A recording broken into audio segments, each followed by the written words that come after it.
بسم اللہ الرحمن الرحیم. میں ہارون رشید ہوں. 25 مئی کی صبح ہونے والی ہے، بلکہ یہ سمجھے 26 مئی شروع ہو چکی ہے، ہونے والی ہے جب یہ پیغام آپ تک پہنچے گا.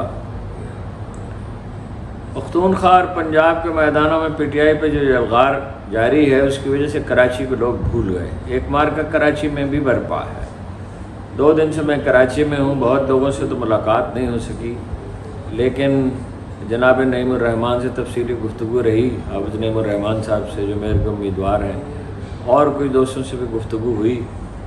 تو کسی وقت بھی اب پولنگ کا اعلان ہو سکتا ہے، مگر پولنگ کا اعلان اس وقت ہوگا جب پیپلز پارٹی کو یقین، زرداری صاحب کو یقین ہو جائے گا. پیپلز پارٹی کیا ہے؟ بس زرداری خاندان ہے. یقین ہو جائے گا کہ وہ جیت سکتے ہیں. ووٹ ان کے کم ہیں. ان کے ووٹ ہیں نامزدگیوں، جو خصوصی نشستوں میں نامزدگیوں سمیت 166 اور پی ٹی آئی کے اور جماعت اسلامی کے ملا کے ہیں. جماعت اسلامی کے زیادہ ہیں، پی ٹی آئی کے 43 ہیں. 193 ووٹوں کا فرق تو بہت زیادہ ہے. 27 غالباً فرق ہوگا ووٹوں کا. تو لیکن ان کو بھی لوگ گرفتار ہیں. پیپلز پارٹی نے اعلان تو کیا انہیں رہا کیا جائے گا، غالباً اس برتے پر کہ ان کے لوگ خرید لیے جائیں گے. حافظ نعیم الرحمان صاحب کہتے ہیں کہ اتنے لوگ بکے نہیں ہیں جتنا چرچا ہے. مجھے اس میں شبہ ہے، اس لیے کہ پی ٹی آئی ٹکٹ دینے میں ایک تو مقامی لیڈروں میں چپکلش ہے، اور 2-3 گروپ ہیں، اور دوسرے یہ ہے کہ ٹکٹ دینے میں ہمیشہ بے احتیاطی سے کام لیتی ہے، کبھی منصوبہ بندی نہیں کرتی. پیپل پارٹی کو جب یقین ہو جائے گا کہ وہ جیت سکتے ہیں تو الیکشن کرائیں گے. سپورٹ تو انہیں حاصل ہے، ظاہر ہے، سرپرستی ہے، ترقی ہے، سول سروس ان کی ہے. پبلک سروس کمیشن تباہ ہوا، نوکریاں وہ دے رہے ہیں، پیسے لے کے دے رہے ہیں، جیسے بھی دے رہے ہیں. اور اندرون سندھ کے لوگوں کو نوکریاں دیتے ہیں، کراچی والوں کو تو نہیں دیتے. کراچی سندھ سیکریٹریٹ میں آپ کو اردو بولنے والا خال کوئی آدمی نظر آئے گا. نون لیگ بھی ہے اس کے ساتھ. یہ جو ووٹ میں بتا رہا ہوں، نون لیگ اور جمعیت علماء اسلام بھی ان کے ساتھ ہے. اگرچہ جمعیت علماء اسلام کی حیثیت تو 5ویں سوار کیا، لیکن بہرحال اس وقت خان صاحب کے خوف کی وجہ سے یہ سب اکٹھے ہیں، اور دیکھیں کب تک اکٹھے رہتے ہیں. ارکان اسمبلی کو حافظ صاحب کا کہنا ہے کہ پی ٹی آئی کے لوگوں کو 1 کروڑ روپے کی پیشکش کی جا رہی ہے. یہ پیشکش بڑھ بھی سکتی ہے، روپے کی کوئی کمی تو نہیں ہے. اور ظاہر ہے کہ زرداری صاحب بہت سے لوگوں کو پسندیدہ ہیں. حالانکہ جہاں تک پی ٹی آئی کا تعلق ہے، وہ فوج سے ناراض ضرور ہوئے. وہ فوج کے دشمن نہیں ہیں، وہ اناد نہیں رکھتے فوج سے.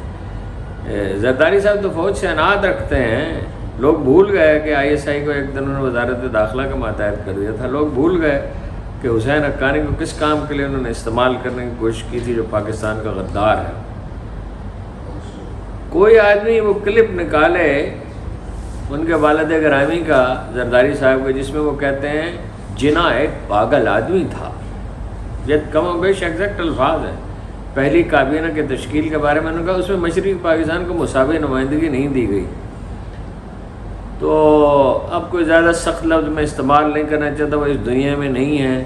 کیا عجیب و غریب بات انہوں نے کی ہے کہ قائد اعظم جو ہے وہ اہلیت کی بنیاد پہ وزارتیں انہوں نے دینی تھی، محض تعداد تو پوری نہیں کرنی تھی. وہ کوئی شعبدہ باز سیاستدان تو نہیں تھے. وہ تو ایک جسچر بھی نہیں دیتے تھے مقبولیت کے لیے، میرٹ پہ فیصلے کرتے تھے. اور فضل الحق اور سور وردی دونوں، فضل الحق نے تو مخالفت کی تھی قائد اعظم کے آخری برسوں میں، اور سور وردی بھی جو ہیں وہ ان کے بارے میں شکوک و شبہات تھے. تو وہ اپنا کیسے اپنا نمائندگی دے سکتے تھے؟ سوروردی سیاستدان بہت اچھے تھے. قائد اعظم انہوں نے یہ پیشکش بھی کی تھی چاہیں تو متحدہ بنگال کو الگ کر لے، ایک الگ ملک بنا لے. لیکن بہرحال انہوں نے میرٹ میں لفظ پاگل استعمال کیا قائد اعظم کے لیے، زرداری صاحب کے والد گرامی نے. اور ان کے صاحبزادے کے جذبات بھی کوئی زیادہ مختلف تو نہیں ہے. لوٹ مار کا عالم ہے، اس کو کوئی ذکر کرنے کی ضرورت نہیں ہے. کراچی سے ایک اناد ہے، نالے صاف نہیں کیے جاتے، کوڑے کے ڈھیر بڑھتے رہتے ہیں، سمندر آلودہ ہے، جابس جیسے میں نے عرض کیا نہیں دی جاتی. کراچی کی ٹیکس سارا کراچی سے جمع ہوتا ہے. 95% سندھ کا خرچ جو ہے 5 سے 10% ہوتا ہے. اور باتیں بناتے ہیں، لوگوں کو خریدتے ہیں. لیکن یہ ہے کہ کراچی سے بغض و عناد کسی طرح کم نہیں ہوتا. کراچی کے لوگ جب تک اٹھ کر کھڑے نہیں ہوں گے. حافظ نعیم الرحمن صاحب نے بڑی کوشش کی ہے. یہ بڑی دلچسپ سٹوری ہے. اچھا وہ یہ لوٹ مار کا تو یہ عالم ہے کہ تھر کا پانی پی جاتے ہیں, کھر کے گندم کھا جاتے ہیں. 2 لاکھ بوریاں جو ہیں وہ چوہے کھا گئے. حافظ نعیم الرحمن صاحب سے میں نے پوچھا کہ یہ مارکا آپ نے کیسے, یہ معجزہ ہوا کیسے؟ ایک گوادر کا سمجھ میں نہیں آ رہا, ایک یہ نہیں سمجھ میں آ رہا. انہوں نے کہا کہ ہم نے ایشوز کی سیاست کی, یعنی مسائل کیا ہے. کراچی الیکٹرک سے لوگوں کو پرابلم تھا اور دوسرے جو بھی ایشوز تھے اس پہ ہم نے امیدوار کے انتخاب کے لیے اتنی محنت نہیں کی اور حلقوں میں گھر گھر جا کے کمپین پہ اتنی محنت نہیں کی, بلکہ جو کراچی کے لوگوں کو جو مسائل درپیش تھے, جو ان کا نوکری میں حق ہے, جو کراچی الیکٹرک سے پرابلم ہے, جو برائب کرتی تھی لوگوں کو, اس پہ بیریئر ٹاؤن پہ انہوں نے بڑا سخت سٹینڈ لیا.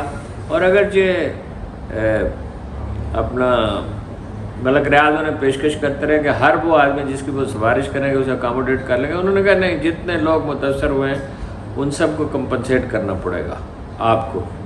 جس میں وہ شروع میں تو کچھ حیران ہوئے, لیکن بہرحال معاملہ طے پا گیا اور بیری ٹاؤن کے لوگوں کو سہولت ملی. اور بھی اسی طرح کے معاملات ہیں.